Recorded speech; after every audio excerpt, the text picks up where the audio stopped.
Here. I'm here today to do my book wrap up for November. This is actually a really stressful month because of my a lot of exams and a lot of stuff for school. So I did not. I It's gonna look like I read a lot of books, but some of them were really small. So I think right now I'm gonna be filming this video in two parts. I read 9 books, but four of them are really small. So we'll see what I finish in the later part of the week, and I will add an addendum to this video. But I just want to give you guys a brief chat about what I have read and what I have finished listening to. But as I said previously, it was a very it was a very chaotic month. So the first thing I finished reading was The Magic Misfits by Neil Patrick Harris. This was a book that I picked up at New York City Comic Con. It is ridiculously short, and it's about this kid named Carter who winds up running away from his uncle, who basically taught him how to be a con artist.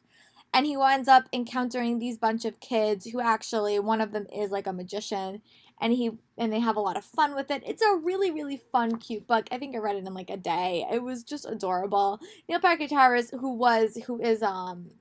he's like a real life magician and he does a lot of magic stuff. I think he really definitely got the magic down, but it was also like a really fun book. I would say it was definitely like a lower middle grade novel, because there was a lot of like explaining definitions, and so definitely say geared more towards younger kids.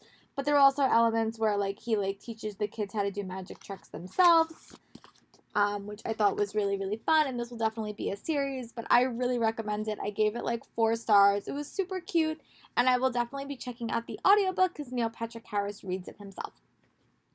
Going along with my Buffy rewatch and my reading, I wound up reading Shattered Twilight, which is the second book in the Wicked Willow series. Will admit this was not my favorite. I really love the character of Willow, and I love her redemption arc in Buffy, but seeing her as Wicked Willow was a little bit hard at points. So I did finish this. I gave it 3 stars, but I didn't decide to actually read the last one, Broken Sunrise, which is the last book in the series. But I will wind up keeping this book, and I did give it 3 stars because it was okay. It wasn't my favorite interpretation of Willow, and it wasn't my favorite story. But again, that's kind of the case with all. But I mean, it was okay. It was okay. I'm not a big fan of reading about Wicked Willow, but I love to see her redemption arc, which you'll see later in this video why I like that.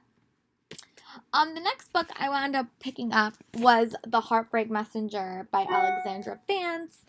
And this is a middle grade story. I would say it's probably a little bit increased from Magic Misfits. This was probably maybe like middle school, because I think it definitely takes place in a middle school. It's about this kid named Quentin who winds up becoming like a heartbreak messenger, and he winds up delivering the messages when someone wants to break up with you. But it gets a little bit complicated when his best friend, who's a girl, when her boyfriend asks him to dump her, and it gets a little bit complicated, but it's really cute. It also reminded me of like the You, Me, and Us or the Galgorithm book. It's a very similar premise. I thought it was super cute. I gave it 4 stars. It was really adorable, and I wish that there was like another book in this series, because he definitely seemed like towards the end like he was maybe going to get into the romance aspect and maybe being like a Cyrano de Bergerac.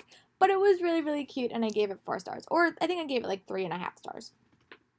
The next book I think is probably one of the highlights of the month, and this was Apocalyptic Memories, which is the sequel to the Dark Willow series, and I actually read this right after the episode, which this in canonically takes place right after the same time, same place, which is probably one of my favorite Buffy episodes, definitely in season 7, but possibly in the entire series. But I really enjoyed this book a lot. I definitely gave it 5 stars. It was probably to date probably one of my top Buffy novels, tie-in novels. I actually really enjoyed it. I've always been a big fan of Willow and Xander's friendship, and I really love the season 6 finale, but I definitely like their relationship in this, and also what happened to the characters in this novel. I think that this definitely could have made like an episode of Buffy, and I really would have enjoyed it. But overall, I really liked it. I gave it 5 stars. It was definitely one of the highlights of my reading month. And then the next book I read was a shocking find at New York City Comic Con, but it was Artemis by Andy Weir. I really love the way he writes, and I love how he crafts his world. This one follows, it's basically a heist novel that takes place on the moon. and I really liked it. I gave it 4 stars. It definitely was slow, and there was a couple of the science terms that just went totally over my head. But I really did like the characters, and this could definitely become a series for him because it left off on kind of like a weird cliffhanger. But I would definitely recommend maybe listening to it if the science stuff sometimes gets a little bit over your head, because I know Rosario Dawson reads this one as well, and I really would be intrigued to see what she does with the character of Jazz. But overall, I really liked it. I thought the ending was like a little bit contrived because I think it just came about a little bit too easily, but I really did enjoy it and I gave it 4 stars. And then the next book that I read, I've been rewatching a lot of Legends of Tomorrow, which is one of the DC shows. So the next book I picked up was Invictus by Ryan Graudin, which, you know, I will read you guys the back little blurb because it basically says it perfectly. Doctor Who meets Guardians of the Galaxy in Invictus, a thrilling time travel novel by acclaimed author Ryan Graudin, a perfect for fans of Passenger and Illuminate. And I agree. If you like any of these things, you would really enjoy this book. I really enjoyed it. I love the characters. This is definitely a standalone. Definitely, it's a self-contained story, but I will miss the characters. Like, it kind of reminded me a little bit of the Firefly crew. Like, you really become emotionally invested in all of these characters.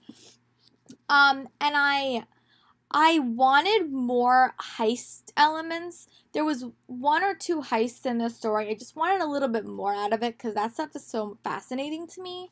But I thought the world building was really easy to understand. The characters were easy to understand. The ending was could get a little bit convoluted at points, and I wonder if, like, because this is an arc, if towards the end, if the edits made it a little bit clearer. So I would definitely would like to listen to this one day and have, like, see if that stuff fell a little bit better. But overall, I really liked it, and I gave it like 4 stars. I really enjoyed it. I definitely want to read more by Ryan Graudin in the future. Next one is like an early book. I got this book at New York City Comic Con, and it's Daughter of a Siren Queen. This does not come out until February, but I did film my review video early, so you guys will be seeing it during that month when it comes out. But I really liked it. I gave it 4 stars. It was a really solid conclusion to the series. I definitely loved learning about the Siren Court in this. I would have liked the world building to have been a little bit more clear, a little bit more specific, but overall I really liked it. I love Alasa, I love Riddens and her relationship, and it was a really, really fun read. These books just are really, really easy to fly through, and it was a really, really fun story, and I'm excited to see what this author does next, because this was the conclusion of this duology. And then the next book that I read was an Owl Crate Society suggestion, which was A Gentleman's Guide to Vice and Virtue. And this is a historical fiction novel that follows Monty and his friend Percy and his sister Felicity as they go on their gap year adventure. And it is definitely an LGBTQ storyline, and I really, really love this. It is definitely a monster of a book, but it did not read like a monster. I felt like it was a really, really quick read, and I really enjoyed it, and I thought the LGBTQ representation was really interesting. There was a lot of race issues represented. There was a lot of female role represented. Again, this book again reminded me a lot of the historical elements that we dealt with in the Passenger series, which I really enjoyed, but I was really impressed by it, and I will definitely be checking out the sequel because that follows Felicity. And this book was a really, really fun read, and I wound up giving it 4 stars. And the last book I've currently finished reading is Frost Blood by Ellie Blake. This is the first book in the, I think it's just the Fireblood series, but I really, really liked it. I gave it like 4.5 stars. Go check out my video review if you want to find out why I only gave it 4.5 stars. But overall, I really enjoyed it, and I'm so excited to read book 2, which is Fireblood, and see what shenanigans she gets up to. But I thought that this is a perfect cross between Fire and Ice meets Red Queen. I really enjoyed it, and I hope that you will consider checking it out.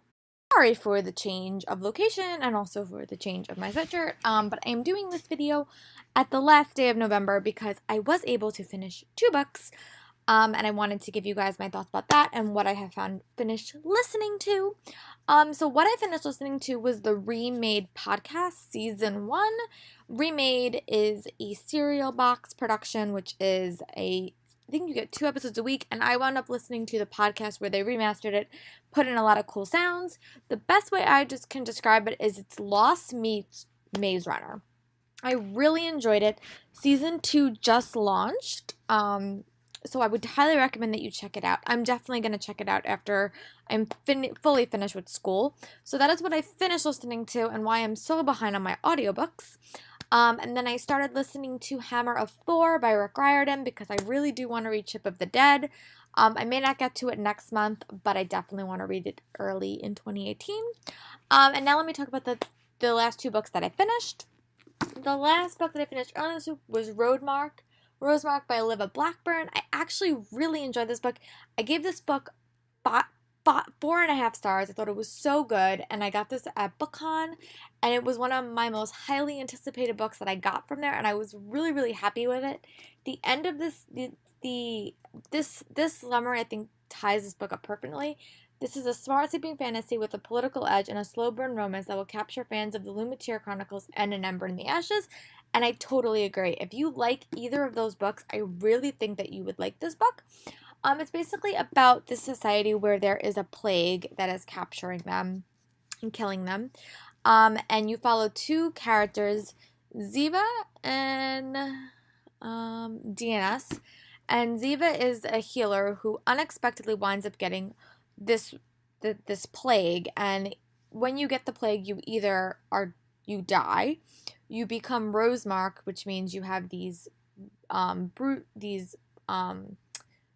like bruises all over your body or like rashes over your body. That means that eventually this disease will come back and kill you, or you're umber touched when you are just immune to this disease.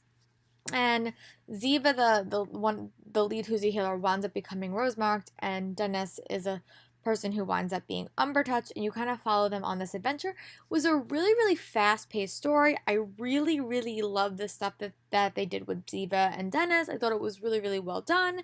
Definitely, it had elements of both Ember and the Ashes and Lunateer Chronicles, and I really, really liked it. I think for me, it was just a really, really interesting read, and I just really, really loved it. I really liked Olivia Blackburn's previous series, The Midnight Thief, so I highly recommend that if you like that book as well, you check this story out. But I really, really enjoyed it and gave it 4 stars. So, and then the last book I just finished reading today, one of my 2018 goals was to finally finish reading the Maze Runner series.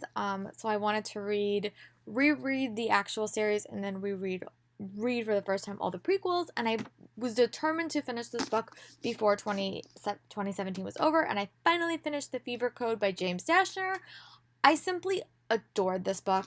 This is a prequel to the Maze Runner series, but it takes place after the Killwater, and this book follows Thomas and all the people that you meet in the series, and I really, really loved it. The reason I like the story so much is it literally ties up all your loose ends. Like, it gives an explanation to everything, and I really love seeing how not only the maze was built, but also what these characters' backgrounds was, and I really enjoyed it. I'm definitely going to do a full series review about this and do a review about Rosemark, so keep an eye on that. But I just wanted to get this video up because November is almost over and we are heading into Christmas, and that is my favorite month by far. But let me know in the comments what books you were most excited that you read in November, and I'll talk to you guys later. Bye!